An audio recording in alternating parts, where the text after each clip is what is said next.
you're raving with Rua. Fabulous songwriters from Belgium and beyond, the lowlands, the highlands, and far across the pond. On Instagram and Facebook too, you can follow, like and share. Please hit subscribe and join the tribe from the comfort of your chair. You're raving with Rua.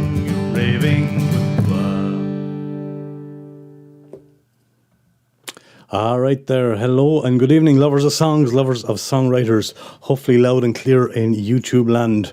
I hope everybody's finding well on this Sunday evening. I'm so used to doing the Monday shows now, and I do these sporadically. It's called Raving with Rua, where I get to have a chat, chinwag, and catch up with a few great singer-songwriters from around the world. And Pete Kavanagh is one of those great songwriters. He'll be on the show in a few minutes, and it's really great to catch up with them. It is episode 107 of these things, by the way, and you're all very, very welcome. If you're in the live chat, it's great to see you. I see Chris from Germany is in anyway, for sure, and anybody else who wants to drop in, say hello, feel free to do so. Let me put on my eyes and I'll see a lot better. That's better. Great. Yes, Raving with Rua, episode 107. Songs from the Rua Room is the YouTube channel dedicated to singer-songwriters from Belgium and beyond. If you're new to the channel, folks, you haven't already done so, please consider hitting the old subscribe button for me there. We're heading towards 3,000 subscribers on the channel, and you can follow me there on social media, Facebook and Instagram. Please feel free to do so. Yes, as I said, every Monday I do a songwriter show where I get to play back videos and songs, and I've played a Pete Kavanagh song not too long ago actually. Tomorrow night, as usual, 8 o'clock, there'll be a very special live version of that. It's Remembrance Day tomorrow. So I'll be doing an anti-war special, a peace song special. I hope you'll come and join us for that. 8 p.m. Central European time, that's 7 o'clock in Ireland, and that would be great if you could join us for that. Also then, of course, I'm going to do another one of these. Let me just find it for you here. I know it's here somewhere. That's it. Wednesday night, we have another Raving with Rua with the great Jamie MacDonald. Jamie is living in Bulgaria, and the man from Carlow. So that is going on Wednesday. Something like that. Sometimes I do a few of these, and then I do two a week. It's mad, but that's Raving with Rua anyway, next Wednesday as well. So I hope you will come and join us. It'd be great to have you here, as always. And as I said, if you want to drop into the chat, feel free to do so. I'm just checking who's in here at the moment. That's cool. Checking the other computer to make sure we're still rolling. Brilliant. I want to play a song from the man himself before we kick into it. First of all, I want to read you this little piece. Pete Kavanagh is a singer-songwriter, a musician, a storyteller from County Kildare in Ireland. His style is best described as Americana-infused folk. His sound invokes the vintage quality of his musical influences like Bob Dylan, Leonard Cohen, David Bowie and Tom Waits, etc. But a contemporary feel that is unique to him surges through it. Pete's ability to capture the human experience in all its joy and sorrow has earned him the respect of his peers and fans alike. His songs are filled with emotion and speak to the listener on a personal level. Whether he's writing about love, loss or hope, Pete always finds a way to connect with the audience. His music has the power to reach out. His album Join Up the Dots has received glowing reviews and plenty of airplay since its release. It was voted best album in 2022, and of course Pete has just had one of his great songs recorded by the mighty Christy Moore, of course, and we're going to talk to him about that. But I'm going to kick off with a song that I did play on the show not too long ago, belonging to Pete, and it is called Sober, and here it is, song number 1 tonight from the man himself. And once I cue it up, we are ready to roll. Let's give it a go. Sober.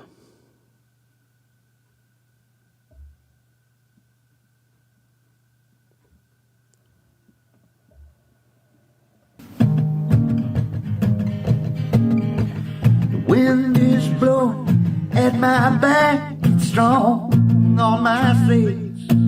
Oh, I'm gliding across an ocean, heading off on new trails.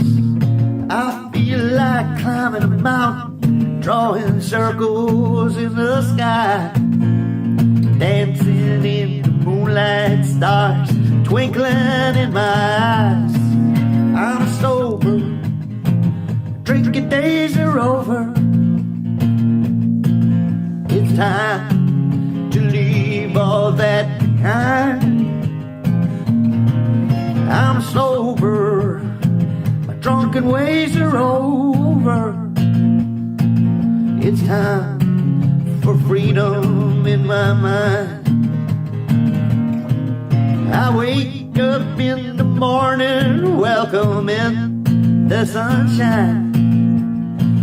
Throw back the covers, take back what's mine. Oh, breakfast in good company, and I'm off outside with the birds on and the whistling wind, the voice I've got inside. I'm sober, my drinking days are over. It's time to leave all that behind. I'm sober, my drunken ways are over. Time for freedom in my mind. I raise many a glass to celebrate, drain many more to commiserate, toasting the walls and drifting to oblivion.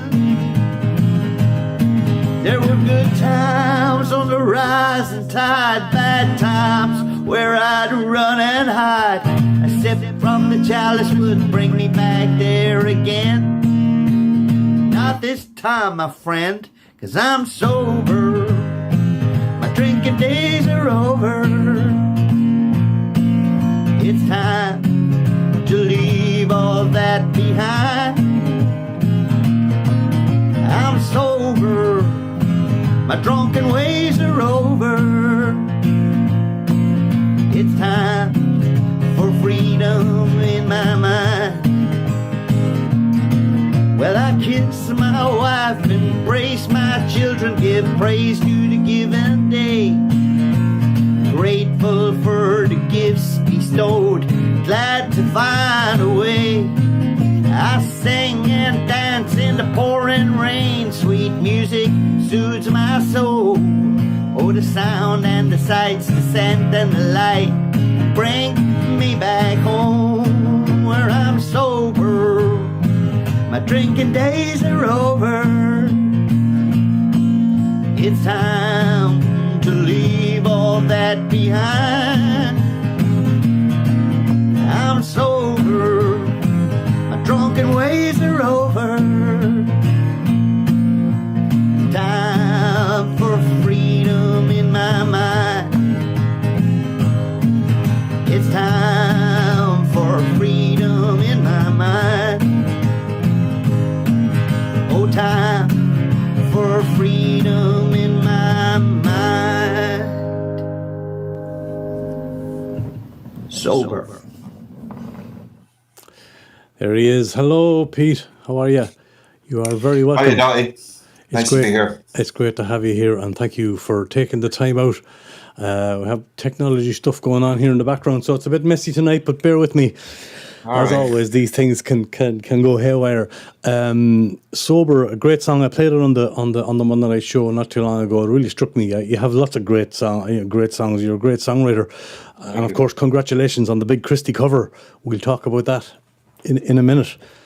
But Sober is a great one. It says it all, really. The song. Tell us a little bit about it, if you would. Yeah, Sober. Like I gave up the booze on the shortest day of the year last year. On the 21st of December I decided, look, I'm going to give this a break for a while. Mm-hmm. And Sober was written kind of maybe 3 or 4 weeks into that kind of abstinence. It's what I've learned since is called the pink cloud part of the process. Pink cloud. The pink clouds, they call it. It's a song where you just get burst of energy in the original kind of parts of not having, alcohol in the system. So you feel like you can do everything. I'm not saying that it's like a definitely sober life is suiting me. The whole kind of not drinking. But that initial kind of euphoria that comes with, that kind of finds its balance. And, but I still wake up every morning and welcome the day. So that's a good thing, as opposed to closing the curtains tighter and trying to get another hour or two on the pillow. Indeed. I'd say it's probably a new lease of life in a way. Not that I know much about it, but I'm guessing now. It is, yeah. Like a lot change, and you find that like your sleep pattern changes. You sleep better.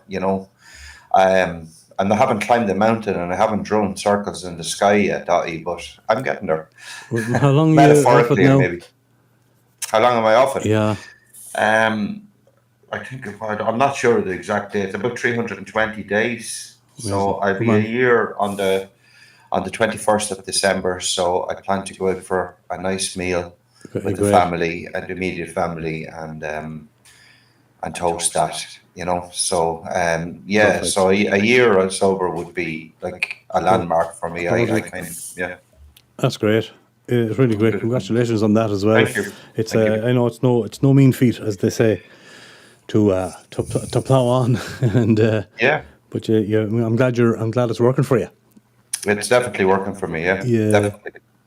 And tell us a little about your humble beginnings over what's it in Scotland? That you said you spent a lot of time over there, or in the early days, did you? No, like I grew up I'm born in Kildare in Naas. So I moved to Galway then when I met my wife Pamela. That was the first big move. We went down to Galway first. What was supposed to be a weekend in Galway turned into, I think, nearly 5 years. And we shared a house over there with a couple of friends who moved to Edinburgh. And again, you have to come over and see us. Yeah. We moved to Edinburgh to visit them, and we knew that's it. We're moving to Scotland. So we did. We moved to Scotland at the turn of the millennium, and we spent almost 50. We came back. We were gone from 2001, I think, thereabouts, to 2015. So almost 15 years we spent in Scotland. Yeah. Were you gigging all the time? Was music like was it always a job for you, or was it a hobby, or how did it progress? Yeah, I've played all my life with music. Like, I've done other things too, but like I set up a school of music in Scotland, in Broxburn, where I used to teach, guitar. I had over 100 students there. I used to teach privately, and I did a thing in Scotland called Fox Friday, which was like a community-run project. And it was on a Friday, and you had a drama facilitator, you had a dance, you had 2 fitness guys, and you had media and music. Right. And the kids could stay back. The school's finished at 12 o'clock. So the kids were encouraged, like it was their choice, to stay back, and they got fed and watered. Yeah. And then they could go, if they fancied an hour of music with me, they were welcome to come along, and then they could do dance or drama or whatever they liked, So I did that for 5 years over there, and then I went out on my own and just started teaching guitar. But all the time with that, I would be gigging. Yeah.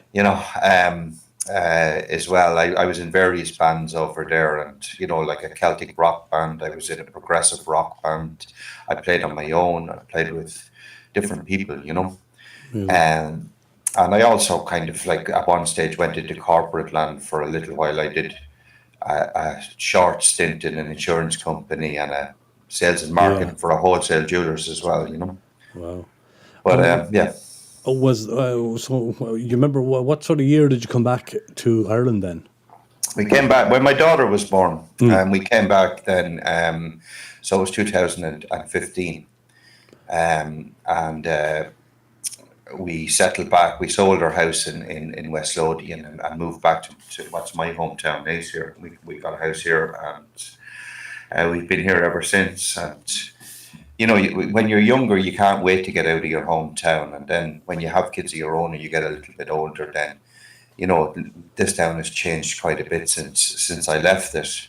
And it's good. The schools are good for my kids. They have good friends here. They have, Yeah. you know, to go to drama classes with Mary Power Clooney and stuff like that. They have good things. That's good. You mentioned earlier when we were chatting backstage that one of both your kids musical. I know one of them is going off to do a gig. He's coming to, yeah, I'm going over to a session, a songwriter circle tonight. Yeah. And he's 15, like he's 16 now in early spring. And sometimes he comes out with me. He's done a couple of open mics, but he's definitely musical. He's much cooler than I was at 15. You know, he's listening to the Pixies and Nirvana. Wow. And big fan of Radiohead and whatever, you know. Amazing. So his musical taste is definitely in place, you know. And he's introducing me to. I kind of stopped listening to Radiohead around OK Computer Kid. Yeah. But now I'm getting to hear on, you know, he's playing like Moonshaped Pool and which is cool, yeah, in Rainbows and stuff. So it's like, oh wow, like that, you know, like because I did, you know, some bands you follow and you get obsessed, like we all did with the Bends or with OK Computer, but then you drift, you know. Was that your main bag as well as a teenager? Were you very much into the rock element, or were you like for me? I mean, you know, I was folk and, you know, Christy Moore all the way. I don't know if you had a mixed bag, had you? I had a mixed bag. Like, you know, my first big major influence was like Elvis and some of the country stuff, you know, Johnny Cash. And then I had AC/DC was in the mix there or whatever. But when I started learning guitar, you know, when I started kind of getting, you know, I picked up a guitar from my granny's bin. It was my first guitar. It was a guitar that had been thrown out.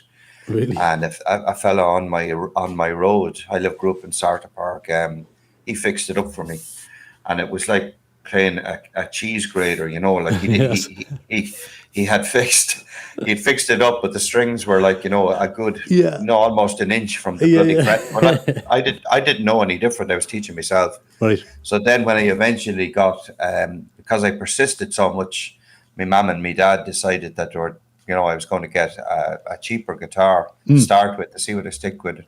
And I was like, oh, hang on a second, I can play this. I can actually move my fingers on it, like, because the strings were much closer to the fretboard. So, you know, I learned a lot of songs off my dad. My dad played accordion and sang a button accordion, and he'd sing over it. So a lot of the songs that I mightn't have known the original artists, I was learning off of him. He played in the keys of C, kind of D and G. So I picked up those chords pretty quickly and could do the Dubliners. And Christy Moore was definitely in there. One of the first songs I learned on guitar was, I think, Right On, you know. Yeah, I was going to ask you about the Christy connection is coming up now because, of course, fantastic Darkness Before Dawn released by Christy on his number one. And his album went to number one there recently as well, which is even better. Yeah, that's amazing. It is amazing, to think you have a song on a number one album is an incredible feeling, you know. Yes. Fair play to Christy. Fair play to Christy. And how did the cover come about, can I ask? The cover of the album? No, not the cover of the album. Him covering your song, yeah. It's also a very nice cover, actually. Oh, it's a gorgeous cover by Martin Gale. Yeah. That painting. Oh, you do know who made the cover, yeah. No, with the Darkness Before Dawn came about by there's a lad here in the town that would be, you know, a friend of mine called Tom Noon. And he rang me up one night. He had got commissioned, or he got a grant to work on a film. And the film, correct me if I'm wrong, was called The Burning at Ballymanny. Now, I never got to finish the song that he asked me to write for this film. Right. But I said, look, send me over the backstory to what you're doing, and I'll go and research it, which I done. And there's a historian in Naas, an author called James Durney, who had researched the story of the Doran family. And like the film that like I was meant to write this song for, that deals with the aftermath of what happened that night in Newbridge in 1921. Whereas Tom rang me and he said, look, we're moving ahead with this. And I said, look, I have the bones of something, but I haven't got it finished yet. Yeah. So that was the end of that. And I kind of went off for a walk. We have a beautiful canal here in our town. And I was kind of thinking about the tragedy in 1921 in the Dorns. And when I came back to the house, I had the song. I knew I had it, picked up the guitar and played the song. Right. And it's a kind of it's a different type of song in some ways for me, because it's very direct. Even though it's a layered song, there's a lot going on underneath that song, with the reflecting upon freedom kind of thing. But as it's written, it's kind of like a narration of the tragic story. And I attend a group, and the group I'm going over to see tonight they're part of Red Hot Music Club. They run shows that would have like Luca Bloom, and I recently saw John Spillane there at it, and things like that. And he was fantastic, yeah. They gather, and we're just a group of songwriters that play songs to each other. Like, it's not done for an audience or that. The Red Hot Music Club is, but this thing I attend. And I said, no, I'm going to try this song out, see what they think of it. So when I played it to them, one of them, Noel Heavey, is friends with Christy, and he rang me the next day and he said to me, where did you get that song? How did it come out? Yeah. So, and he said, can you sing that down a phone and send it on to me? And that's what I did. So I recorded it. He said, put it up on YouTube as well. And I recorded it here straight into a phone and sent it on to him. And then I didn't hear anything for a few weeks. So I had completely forgotten that I'd even done that. And the phone rang here one night after, and I was an unknown number. And I'm currently taking on gigs. Yeah. So I'm answering the phone to unknown numbers, and expecting somebody to be selling me a carpet or a set of blinds. Yes. And I said, well, I'm in the humour for that now, if it's one of them. And I answered the phone and was like, hello, is that Pete Kavanagh? And the minute you hear that voice, you're going, oh my God, no. And, no, it's not him. He said, this is Christy Moore. And there we went, and we had many conversations after that about the song and about many other things. Yeah. He goes deep, Christy. Sorry? He goes deep.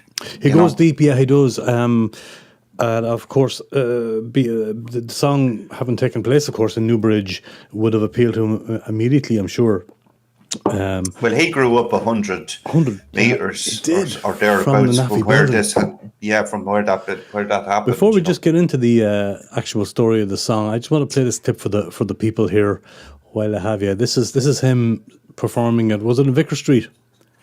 No, I think the performance, if it's the one I sent you, it's actually the night he invited me. It's actually in Ace. It's Killashee Hotel. Ah, yeah. Where I meet him. Right. Yeah. Just let me play this and we'll come back for the song in a moment, but this is a wonderful moment.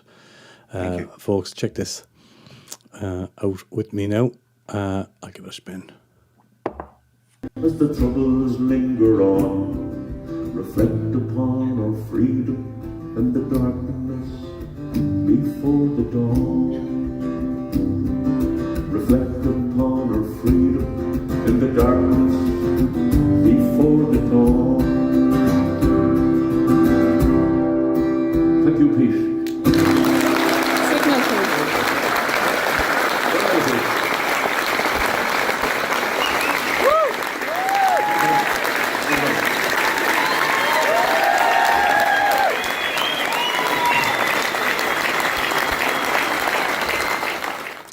A proud moment, Pete. Oh. Can imagine it must have been like, one of my dreams, of course, as a songwriter. A lot of Irish songwriters, I suppose, they dream of hearing a song coming out of Christy Moore's mouth, don't they? Absolutely, yeah. It's incredible. It must be some stuff of dreams. Yeah, it is actually. Yeah. But when you have a musical, Christy is a musical hero of mine. And mine too. Did you have the Bible? I see Phil Hogg is in the chat there, so we were talking about the Bible. 1989, I got my Bible. I had that at one point. Yes, I did. I'd say you did. Yeah. I think we've all had that in our collection as guitar Yeah, players up along the way. I think so. But for people who don't know about the background of the song, Pete, the NAFI was a building in Kildare town, right? No, well, like Kildare town and Newbridge and Naas were garrison towns, what were known as garrison towns. So, like the army were based there. That's and right. British soldiers were stationed. Yeah. Supplies would be brought over from the British mainland, that soldiers, the British soldiers would be familiar with. So NAFIs were like Naval, Army, Air Force institutes. Yes. So they were brought by train, and like the IRA would target the trains that were bringing the supplies to the stores, or to target the stores. Yeah. And generally then an operation would involve, taking the supplies, loading it onto a truck, and whatever then that they weren't going to take, they would destroy, would render them useless with like paraffin, and they'd pour like paraffin over the remaining grains or whatever they were leaving behind, and take away what they required. Like operations like that would happen. Yeah. So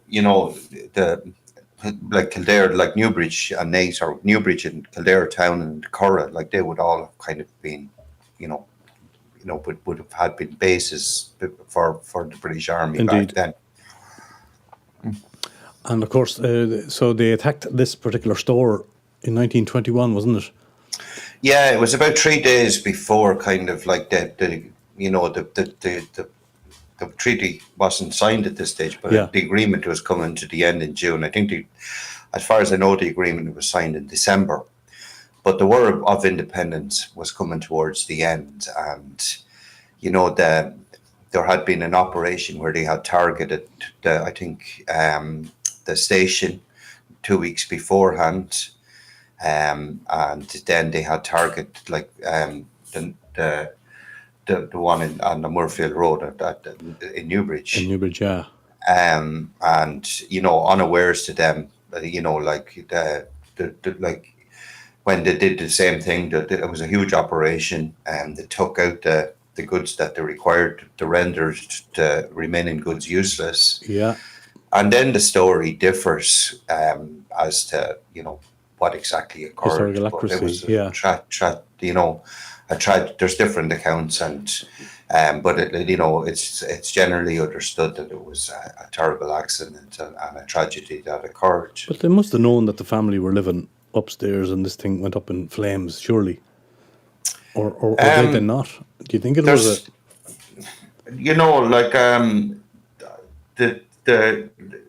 there's talk of the way that some say that that Bill Doran had gone upstairs, and that he'd come back down to check carrying a lighted candle, and that the accident started from that. But there's no kind of concrete conclusion. Yeah, so it depends on what sources that you're reading. Right. So like the song is written very much just telling the story, and the song doesn't kind of come down on one side or the other. The town was divided. Yeah. And there was people in the town that, were arguing that, or, saw it as a justifiable act of war that ended with a tragedy. And there was people in the town that said it, that as a consequence of their actions, this should never have happened to a young family like that. It was just one of those pivotal moments within the war or any war. Yeah. Where a tragedy such as this occurred and civilian life was lost. And was there any kind of was that sort of common knowledge around the area among the older generation, or is it something that was kind of buried and you had to go researching? Or well, as I said, it was James Dorney that had researched it, and when I went then looking, I found there wasn't much about it. Like Christy Moore had never heard of this, and he was born not long after it would have happened. Yes. And but a lot of people in the town, it was one of those stories that people didn't talk about. It got suppressed, Christy had never. When he spoke to me first, he said, "I'd never heard of this happening." For such a massive tragedy to have happened in his hometown. Yeah, that's what surprised me too. it got pushed under, and when I started researching and the tragedy that happened, like that line in it, that kind of image of Bridget holding the daughter, Kathleen, close to Katie, close to her heart, as if it was going to be the last time that she held that 6-month-old baby, and she dropped the baby from the top balcony down, and he caught it.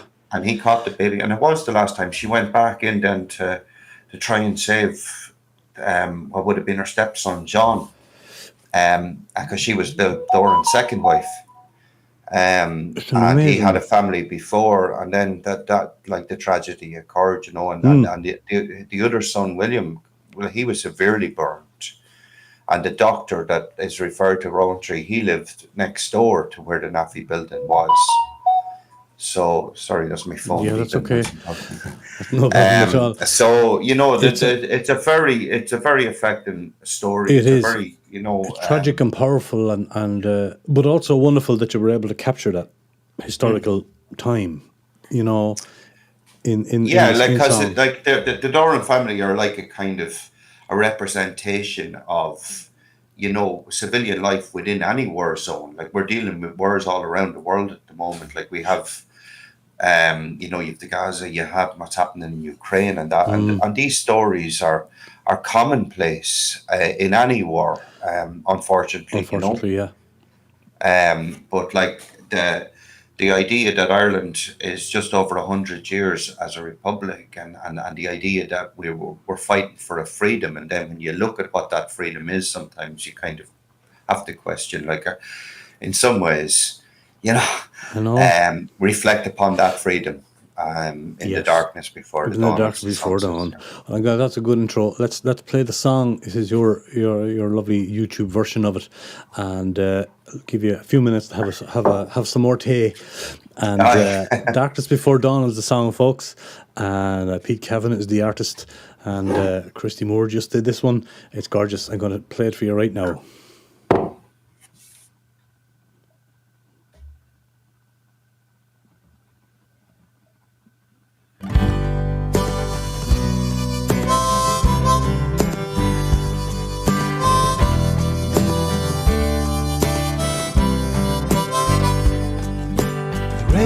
Took place on a warm summer's night. The rebels commandeered the Naffy, the store was set alight. The fire raged wild and the flames roared down upon the Doran family in the darkness before the dawn.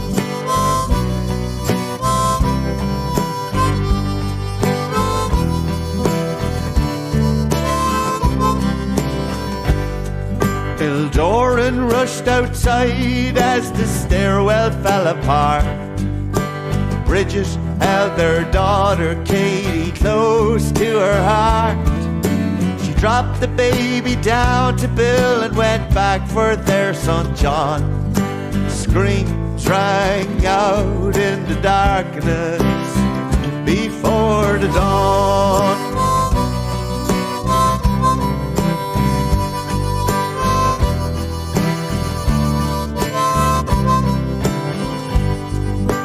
Top floor of the store collapsed, John and Bridget died. Young William was burned bad, Dr. Rowntree saved his life. All in the name of freedom, this reckless deed was done. Out on the Moorfield Road in the darkness before the dawn.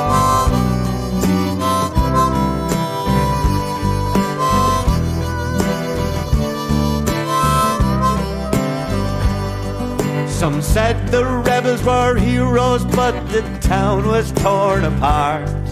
This raid upon the Naffy blackened many hearts. The Doran family killed and maimed in the War of 21, as freedom beckoned in the darkness before the dawn.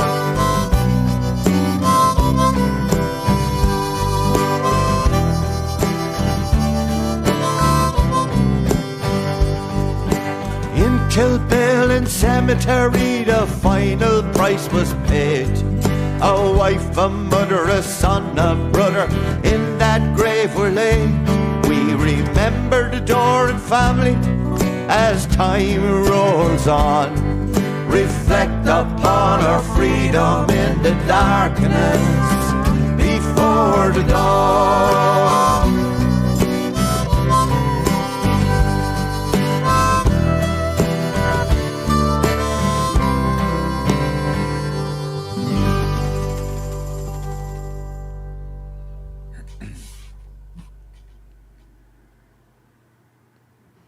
Gorgeous song, Pete. Really, really. I should point out, Dottie, I don't mean to cut across you No, there, please but do.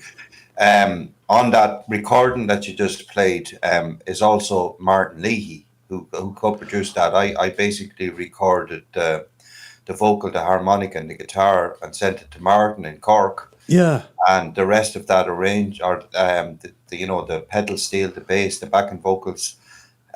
Martin helped me with that. It's a gorgeous production. It really is. Well done, Martin. It is, Kudos yeah. to And the man. Martin, coincidentally, Martin's song is also on A Terrible Beauty by Christy Moore. I was just going to say, how do we know the name Martin Leahy? And that's where it's from. He wrote Snowflakes, which concludes the album. You know, Snowflakes, that's right. And then and another man I've been going to play him tomorrow night. Mick Blake from Limerick, school teacher from Limerick, is also on the record.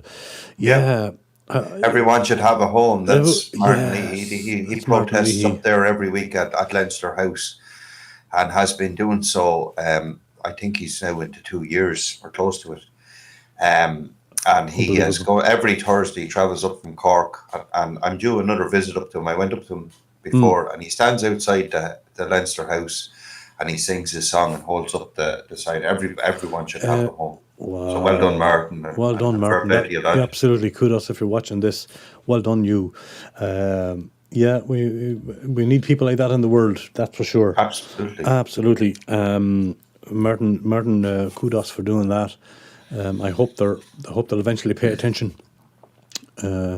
Ireland's a tough. Well, there's an election at the moment, so I think the housing crisis, the housing issue at the moment is forefront to how the election might swing. You know, I should hope so. It's brutal what's going on over there in my homeland at the moment. Terrible stuff going on, as you well know. But protest and is the way to do it. Of course, Christy was great at the protest songs, and Martin Leahy, by the sounds of it, as well. We need it. We need people like that to shine a little torch on the situation, don't we? Absolutely, we do. Yeah. Oh, yeah. If you're able to do that as a songwriter, and you're able to do that, use your voice to use the platform and to create and highlight issues. Yeah, I'm all for that. I'm all for it too. Absolutely. I want to ask you about the Join the Dots album, 2022. Is that right? Yeah, it came out at the end of 2021, November. But I had released the debut single from it months beforehand, thinking I was going, like, the album was coming towards the end of the process at the beginning of 2021. Sure. And I'd one more song to do, and I had released To Hold a Red Rose. Gorgeous song, yeah. And then the pandemic kind of cracked down again. We went back into lockdown. That's right. The song that I was planning to do was a song that involved doo-wop vocals, and I wanted it all around the one mic, like kind of what you see in the Brooklyn Italian kind of doo-wop 50s stuff. And like, the studio owner, naturally, producer Hallie, had told me absolutely not. Like, there's in the middle of a COVID pandemic, you can't have four lads standing around the mic singing. Understand, right? So the beauty of that is that I ended up then getting to do Mercy, which became my third single from Join Up the Dots. And that was all done for the only song on the album that was done remotely. I recorded, again, similar to what I did with Martin. On Darkness Before the Dawn, I recorded the vocal and the guitars, and Hallie then brought in Graham Hopkins, who plays drums, like with the Frames and Therapy and stuff like that. So he put the drum track down for me, And I had a friend in New York, Willie McCormick, who's living over in New York now. He's living over in Brooklyn. And he put the bass down. So suddenly I had a bass track and a drum track. I was kind of thinking I should have done this from the beginning. And then Holly added some guitar, and then he sent me the finished version of Mercy. And it was like, oh my God, I'm glad the album got delayed. So making an album is a very, very trying process. I enjoyed the recording, but when it gets drawn out and recording it in the middle of COVID, it can be tedious. It was hard. Yeah, it was. I can imagine. Speaking of that time, were you like go work wise during that time, or did you give yourself some like freedom to stand back from it all and go, look? At the beginning of COVID, when it first kicked in and we were kind of looking at the horrors that were going on and going, is this not really known? Everything went quiet. Like I could hear the bird song and the cars stopped, every work stopped. And I thought it was only going to last a couple of weeks. Mm-hmm. So if I'm being honest, in the first 2 or 3 weeks of the lockdown kind of period, I was kind of enjoying it. I kind of... But then when I realised that I wasn't going to be getting to gig, or, musicians were the first ones to stop and they were the last ones to go back, the walls did kind of... Like I have a young family now, and we did it, we went out for walks and I did a lot of cooking. I didn't actually make the banana bread, but... I got into different things. You got through it in your own way, and everybody had to get through it in their own way. Yeah, it was, and we're still we sometimes in Facebook memory stuff comes up, or you think you're going for a walk and you remember, do you remember the time we could only go 2 kilometers? Yeah, I know. And you were kind of working out. Well, I can't go to as far as Punchestown because that's outside the radius. And when you think back to it, they were like. And when you're walking through supermarkets, I remember my brother Paddy, he's in Scotland, describing it as a Pac-Man game. People were jumping out of your way. It was kind of like you were going through dots in the supermarket. You're coming into my space. I know it was a wild time. My God, it was a wild time. But and we're not over it. We haven't really processed it. I don't think. Probably not. No, there's a lot more there to it. As you said, but just get back again to the album. Was there a core studio that kind of took over the production, or a person, or was it all sort of... A lot of it was done remotely, as you know, but it must have come together somewhere. The album was recorded in Art House Studios, which is it's a stone's throw from where I live. Lovely. I had heard Holly doing his work, and he'd done 4 albums. He did an album every week for 52 weeks, and every 13 songs he released it as an album, and a lot of kind of jazz, a lot of all really experimental stuff. And I just liked the sound of that, and I went, I think I could work with this fella. So we did, and I originally went in with 9 songs. It was originally to be called 9 Chapters.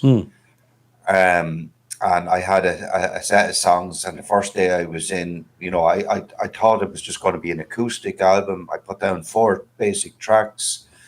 I put a little bit of piano on top of that. I thought that was it. And he said, right, the studio's booked. We'll get you back in whatever, March or April. Right. And I said, grand. And I think I had 4, the bones of 4 songs put down for what was to be 9 Chapters, a folk album.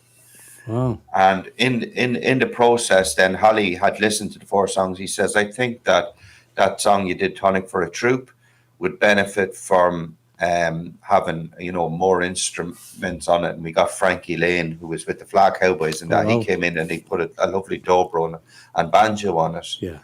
And the album started to grow. But I'd only been in the studio maybe 3 times at this stage, getting used to it. And then unfortunately my dad died, and that kind of threw everything into disarray or whatever. I withdrew a little bit from what was happening and what I had written, and the songs that I was I started with grief or with any kind of trauma like that, my answer is always to write. I write songs. I write almost as a defense or as therapy. Yeah, indeed. So as I started writing, I wrote To Hold a Red Rose in, like, when we were in a bookshop, and my brother was there and my mum, and we were there was a book up on behind my brother, I think, and I pulled down the book and it was called To Hold a Rose. To Hold a Rose. Wow. And I literally wrote the song in the fly cover. So that was we were arranging his funeral when that had happened. So you're in the raw state of grief. But sure. To Hold a Red Rose is essentially a love song, like it's a community-based song about family, about my wife. It's even though it was in the depths of grief. It's amazing how that can happen. Yeah, other stuff can come out, as you said. Yeah, in a therapeutic way sometimes. So the album changed. Then it became more about, I wrote Hold On. As I said, I told you about Mercy and stuff. So it grew and more. I'd ended up with 13 musicians on Join Up the Dots. It was a bigger sound. I think that's where the Americana influences came in. Was people comparing, kind of the influences of Johnny Cash and Elvis, and my early influences were kind of in that album. But at the bones of it, it's really just an acoustic folk album. Yes. So once I had finished Join Up the Dots, and you go through that process, I knew that the next songs that were coming, that I've begun to write, are definitely more folk. They're definitely more folk based. I had a song called Bring Me to Your Love. I have a song in there called Uninvited Guest. And there's a couple of, and obviously Darkness Before Dawn, and that they're I'm very comfortable walking in and just being able to play them with an acoustic guitar and a harmonica. Of course. Yeah, as you said, you alluded to it earlier in the backstage chat about you were also kind of coming from a band vibe, and you were trying to develop these songs to be more acoustic and solo. Is that right? Is that what you were saying earlier? Yeah, like when I moved back first, I joined a blues rock band, called the Blue Hawks, and we did a few gigs. We would have covered a lot of the 70s rock stuff, Creedence Clearwater and Tin Lizzy and Rory Gallagher and that kind of thing.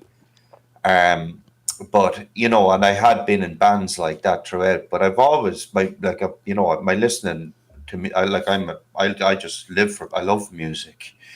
But a lot of the music I'd be listening to at the moment would be kind of alternative country. I'm like an Elliott Smith or Wilco or Drive-By Truckers and Jason Isbell, all that kind of stuff. Townes Van Zandt.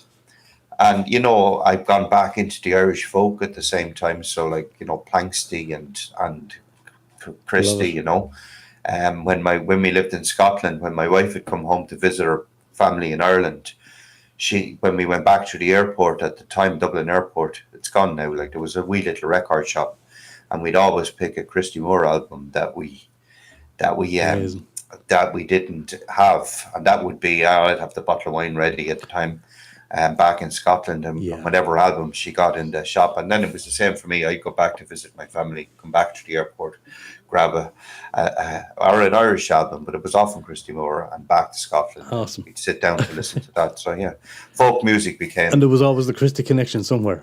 And little did you know back then. Yeah. If you knew then what you know now. But the Join Up the Dots was an incredible. It's an incredible experience. It's an amazing privilege to be in a position to be able to record songs. But you have to find your way through that process, and working in a studio. It was Art House Studios with Holly, as I said, and that was a learning curve. And since I've kind of done that, the new songs, I'm quite happy to let them kind of flows out one at a time, and I could be in a bar and playing that, and that could be the version that I'd release, as opposed to getting these perfect studio recordings and working, and not perfect by any means. I don't mean it, but that I did a perfect album. I didn't. No. But I mean, but the clean a studio clean cut. I'm quite happy if I get a really good take where the energy is happening like there's a song I have up there called "Bring Me to Your Love," and my daughter sings on it, Lilybeth, in the Curragh, and we did it up there at that Pollardstown Fen, and you know, I happened to be up there for a walk one of the days, and I had the guitar with me, and I just played it and sang it right out into the raw air, and she happens to be dancing and singing, and my wife Pamela edited it into a song, and I listened to that on YouTube, and I know it can be recorded better, but that's it. I can't do that. Yeah. That's the song is there. And as a songwriter, the most important thing you can do is serve a song. Like, it's not Absolutely really right. serving the songwriter. Yeah. I don't want to keep it too long because I know you're under pressure there a little bit to get You're okay, to head yeah. off to the stuff, Mike. But I wanted to play a couple more songs before we go. Tell me about the Wallabies and the Twilight Zone song, please. The Wallabies is Willie Hayden. Like, we're in the Bundy River band, and Willie was running a folk club, and he invited guests on, and he invited me that night in the moat, to sing a song, and it was the Willoughbys, they were called, and they basically would have different guests up, and so the Twilight Zone was just written. And I said, right, I did a Hank Williams song with him, and I did that song. Yeah. And the two boys just joined in.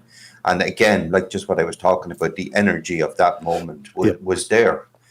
And I've started working childcare there recently, and there's a piano in the hall, and I had opened up the school before anyone else arrived. And the Twilight Zone, I played it on a piano and just sang it out, and the reverb of the hall was lovely. Nice. And I recorded on a phone, but the recording is dire. But I can hear that's how it can be done. It's meant to be done on piano, not on guitar. But on that version, it works because of the banjo and because of John's extra bits on the other acoustic. It just has an energy that works in that moment. It's a lovely performance. It really is. Thank you. And I think the boys were in the zone, the Twilight Zone. The boys were in the zone. The boys were in the Twilight Zone, yeah. They were. I think you were all in Twilight Zone on this one, but it's a great. I think we are. It's a great version. I'll give it a spin, Thank you. and then we'll have another before you leave after we come back. Here it is, lads, the Twilight Zone with the Wallabies. Here it goes. So the Twilight Zone.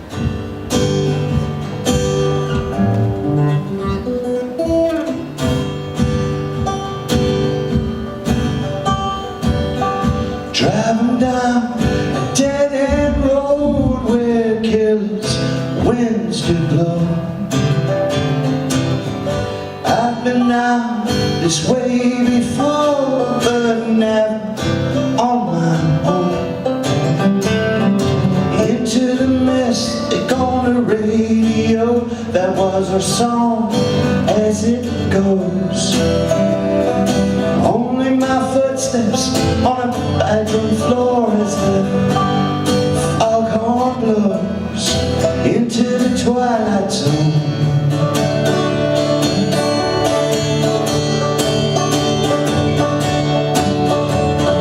That big hand strikes a minute to noon as my coffee turns cold.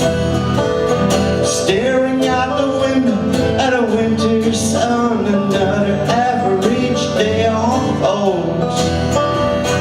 Praying for spring to come too soon with new life taking hold.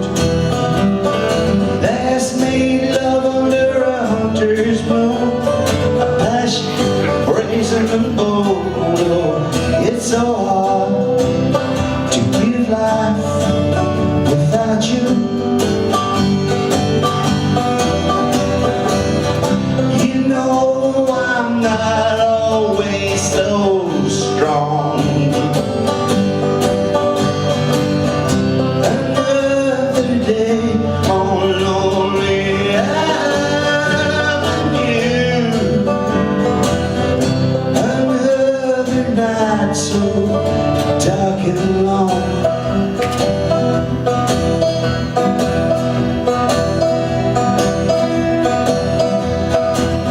You know I fixed up the old piano we found out on the road. tunes and rock and roll songs from the good times so long ago. I've swept the dead leaves from the patio.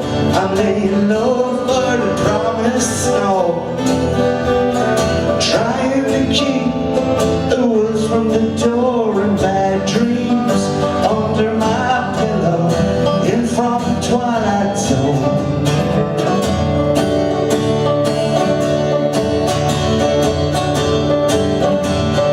That big hand strikes a minute to noon as my coffee turns cold, staring out the window at a winter sun, another average day unfold, praying for spring to come too soon with new life taking hold. Last made love under a hunter's moon, a passion brazen bull. Oh, it's so hard to live life without you. You know I'm not always so strong. Another day on a lonely avenue,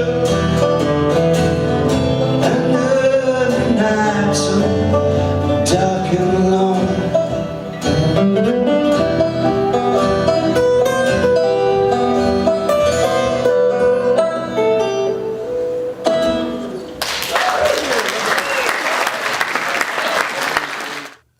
The Twilight Zone with the Wallabies.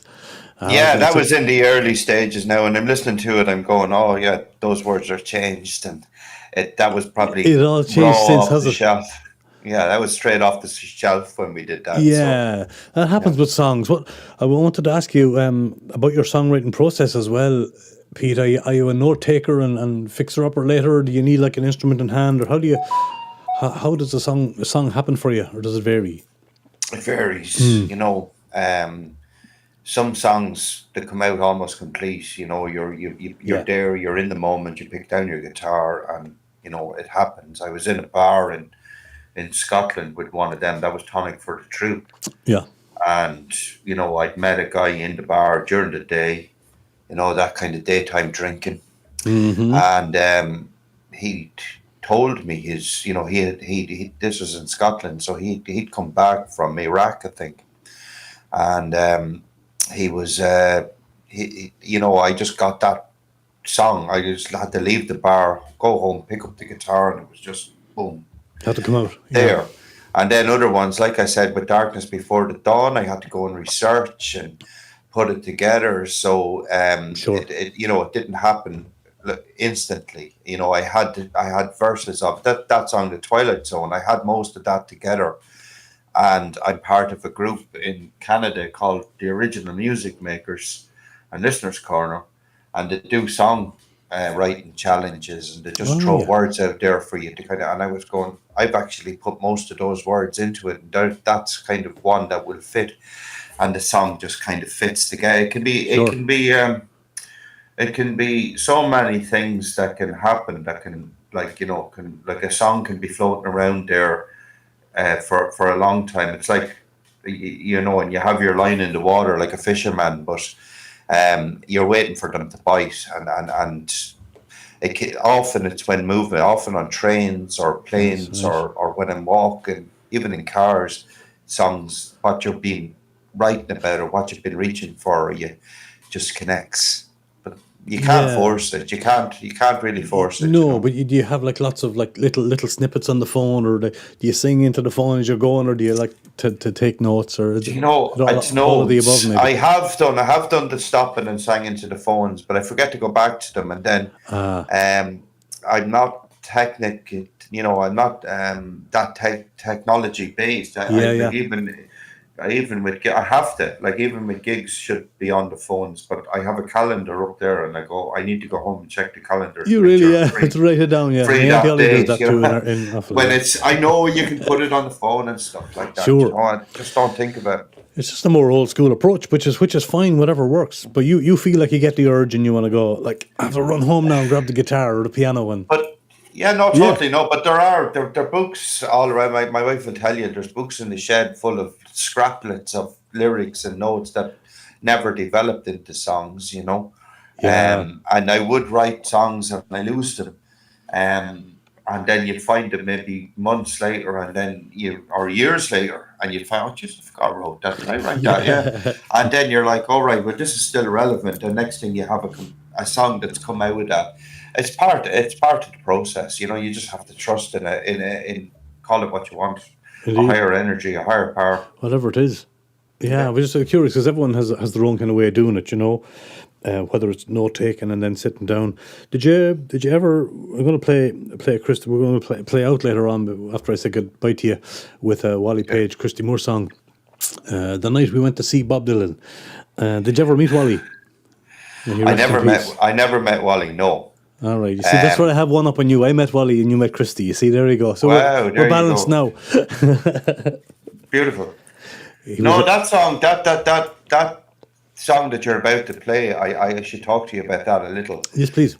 When Christy rang me, one of the times that he did ring me when we were talking about Darkness Before the Dawn, you know, are you gigging, Pete, or whatever? And I'm with a band called the Muddy River Band.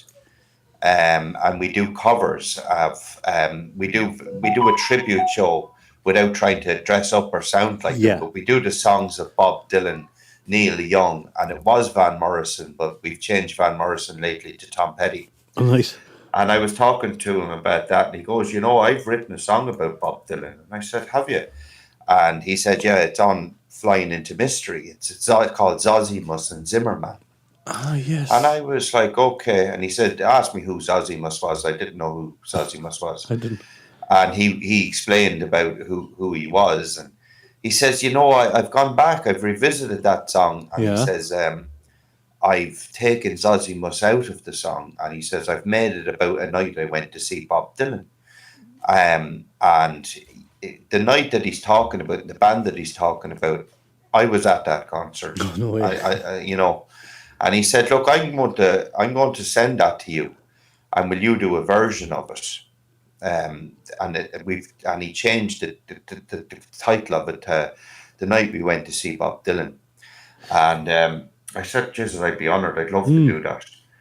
And true to his word, he sent me, you know, the lyrics to this song. And I performed it at a session out in Lisa there called the Blue Room Sessions.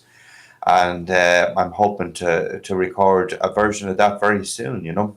It's great. But it's a great song. It's just a lovely song about, you know, coming out of O'Donoghue's there in Dublin, which was a very famous folk bar with the Dubliners and Christy Moore and the rest of them.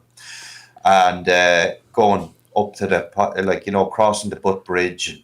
It's amazing lyrics in it. Yeah. Really is. And I love the song, but it challenged me as a singer because like it's kind of like getting the breath and getting you know you have to kind of it's a deceptively difficult song to get under. A lot of words in it for a start. A lot of words and stuff, and but it's a great song, and he name checks the band, and I love it. It's perfectly describes it. Yeah, thank you. It really is so good. And you didn't change much about it. You just kind of covered it as such. I didn't. I just sang it as he sent it to me. Yeah, I changed like obviously Christy's the wife is Valerie. In Christy when Christy sings of course, the night and I changed it to my but he said to me when we were talking that I'm okay to do that, you know. Well, so in my version it's me and Pamela left.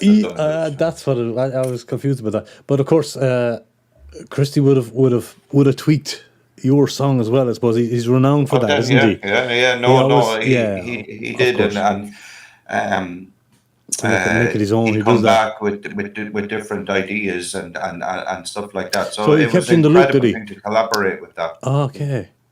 'Cause he kept you in the loop. He didn't just kind of go, I've changed it now, here's the recording. He always sought your blessing for tweaks, did he? You talk, and the respect that Christy would show to. I'm assuming with my experience of it, but I imagine with any songwriter is it's wonderful, and he come back and I originally had referred to the cemetery that's in the song, because at the moment it's St. Connet Cemetery in Newbridge. Right. And where the Dorn family are, the name that's on the cemetery now is St. Connet's. Yeah. So that's what I used. But I'm not from Newbridge. My wife is from Newbridge. I see. I'm from Naas, but it's in Newbridge, that area is known as Kilbellin. And he would have known that because he grew up around there. So he said that area is Kilbellin. We used to refer to that as Kilbellin Cemetery. Can I call that? Things like that, so that he would know areas in it that would be relevant, especially at that time. It would have been Kilbellin, and that would have been known as Kilbellin Cemetery when that tragedy occurred, which I didn't know. Amazing. Listen, we have a couple of choices here. It's 8:10 in Ireland, it looks like. Do you have to run away now, or do you want to take a song and we come back and we say goodnight now? Up to you. I know you're under pressure a bit. We say goodnight now, Di. It's been lovely talking to you, and thanks very much for having me on here. Oh, well, look, I appreciate you coming onto my little YouTube channel for this. It was really lovely to chat you too. I'm gonna play the song here after we say goodnight to you, and then I'll say goodnight to me viewers here as well. But thanks very, very much, Pete, for your time and your talent and for your wonderful songs. Huge congratulations on the Christie cover. Really, really jealous and proud of you at the same time. Well, sure, look, the next time I get over onto European land, I'm going over, my brother lives in Bremen. Yes, please. I'll give you a shout and we'll get a train up and we'll have a coffee in Belgium. Yeah, that'd be amazing. Do an old song in the room. It'd be great to have you. Oh, that'd be wonderful. It would be absolutely an honour to have you in the Row room and for a cup of tea. Even if we don't sing, we'll have mugs of tea. Very important question before you go. You're a tea drinker, you are. A coffee drinker. I do drink tea, but I was going to ask you. I was going to say Barry's or Lions, but we won't put you on the spot. Oh no, it'll be Barry's every time. Good man. When I do drink tea, it's Barry's. I'm glad you said that. That's the correct answer. Listen, good luck to you. Have a great open mic, and thanks for that. We'll see each other down the road, as the fella says. Okay, Pete. Thank you. Thank you. Good luck. See you all. Thank you for tuning in. That was Pete Kavanagh, folks, the mighty and the talented Pete Kavanagh. Yeah, down in Newbridge, County Kildare. He's a fantastic singer-songwriter. Just recently has a song out on the #1 album by Christy Moore. His song is called Darkness into Dawn. Christy Moore's album is called A Terrible Beauty. I will play out with this song. I'm going to say goodnight to you first myself. Thanks to Phil Hogg and Olive and Barry's and Tato's, says Phil Hogg. Absolutely. Brilliant. Dahi and Pete, meeting Shannon Bridge. Yeah, we have to go to County Offaly, Ollie, and meet down there. Thanks for dropping in, Olive. Great to see you all. Did I miss anyone? Of course, Guitar Chris is there. Thank you, Chris. Thank you, Phil. Joni jumped in there for a moment as well. If you're watching the replay, folks, fair play to you. Thanks very much. Give us a thumbs up there on the video. Hit the subscribe button, all that good stuff. I am back here again with another Raving with Rua. 2 in 1 week we got.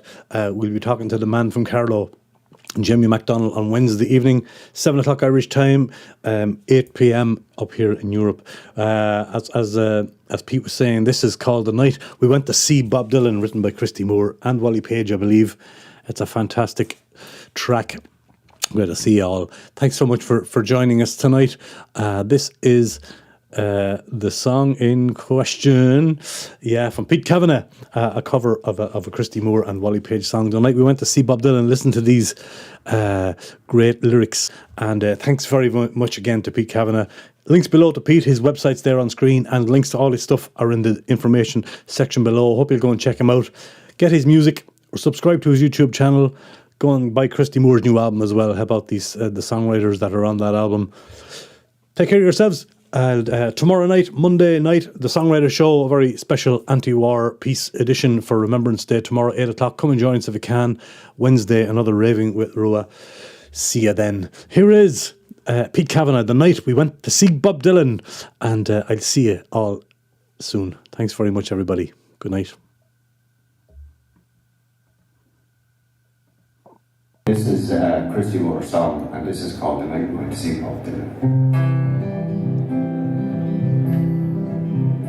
'Twas a dark and damp and dirty night in Dublin. Me and Pamela left O'Donoghue's. At Butt Bridge we crossed the River Liffey. At the North Wall we joined the queue.